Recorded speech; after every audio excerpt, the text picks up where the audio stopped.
जो पिछले 70 सालों में नहीं हुआ वो सब मोदी सरकार कर रही है। आज़ादी के बाद पहली बार देश प्राउड महसूस कर रहा है। जो कांग्रेस 70 साल में नहीं कर पाई वो सब मोदी सरकार 7 साल में कर दिए हैं। कांग्रेसियों की पीढ़ी गुजर गई लेकिन पेट्रोल को वो दाम और वो सम्मान ना दिला पाया जो मोदी जी ने दिलाया है। 100 रुपया लीटर, ओह ना इधर ना उधर, सीधे नई नोट निकालो और 1 लीटर भरा लो। खुदरा वुदरा कराने का कोई समस्या ही नहीं होगा। मोदी सरकार की महानता के बारे में हम इतना बोल ही रहे थे कि एक भाई साहब आकर बोले, तुम सही कह रहे हो भाई जी, जो 70 साल में नहीं हुआ वो मोदी जी कर रहे हैं।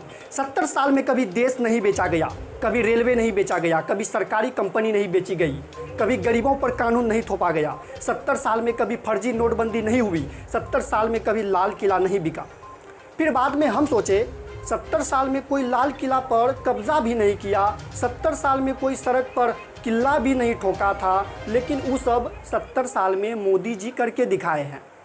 फिर हम कहे छोड़िए ये सब, गरीबों के मसीहा पप्पू यादव के बारे में कुछ बताइए, जो निस्वार्थ होकर गरीबों की मदद कर रहे थे और उसे क्यों जेल में डाल दिया गया।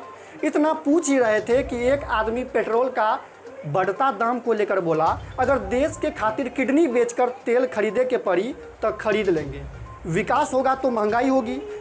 तो हम बोले पूरा देश देख रहा है तुम्हारा विकास, कुछ तो दिया नहीं और बनी बनाई चीज़ों को माटी में मिला रहे हैं। भारत सरकार के बारे में अगर ज़्यादा कुछ कहेंगे तो कुछ लोग बुरा मान जाएंगे। इसीलिए अंत में कहूँगा, देश को जो चाहिए उसके लिए सरकार से लड़िए, ना कि उनका तलवा चाटिए।